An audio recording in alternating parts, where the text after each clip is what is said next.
তা না হলে হয়তো ধরতই না। এই হচ্ছে এদের অবস্থা।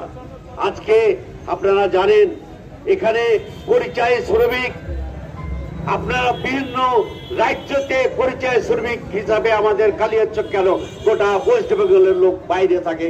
পরিযায়ী শ্রমিক কেউ বিদেশ ব্যবসা বাণিজ্য করে, তাদেরকে এমন নির্মমভাবে অত্যাচার করছে, সেই অত্যাচারের ভাগ কিন্তু তৃণমূলের এখানেও হচ্ছে।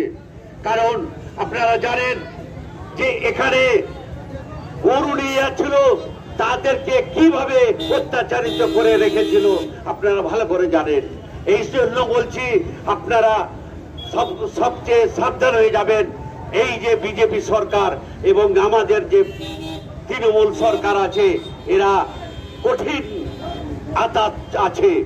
এই আতাতে না থাকলে আজকে ওনার ভাইপোকে অ্যারেস্ট করা যেত, কোটি কোটি টাকা তার কাছ থেকে পাওয়া গেছে, কিন্তু অ্যারেস্ট করা হয়নি। তাই আপনারা বুঝতে পারছেন আতাতের ব্যাপারটা কি আছে।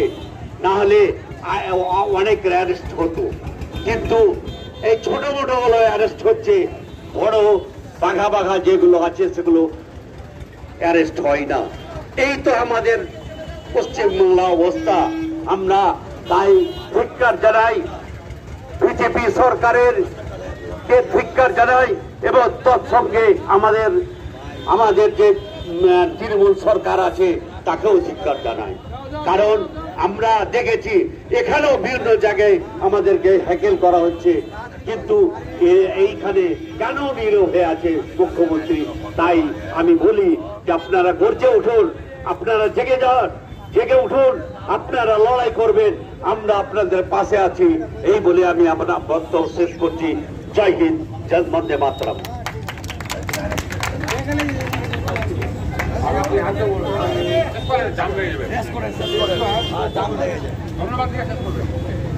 যাক, আপনারা এসেছেন সব অঞ্চল থেকে, সব জায়গা থেকে, আমাদের কালিয়াচক ব্লক থেকে, সুজাপুর কনস্টিটিউয়েন্সি থেকে, আপনাদের সবাইকে ধন্যবাদ জানাই। আজকে দেখো, এটা খুব বড় বিষয়, ভোটারের অধিকার বিষয়, শুধু বাংলা নেই, শুধু বিহার নয়, গোটা দেশের যেভাবে বিজেপি নেমে চলেছেন, তার জন্য আমরা ধন্যবাদ জানাই রাহুল গান্ধীকে।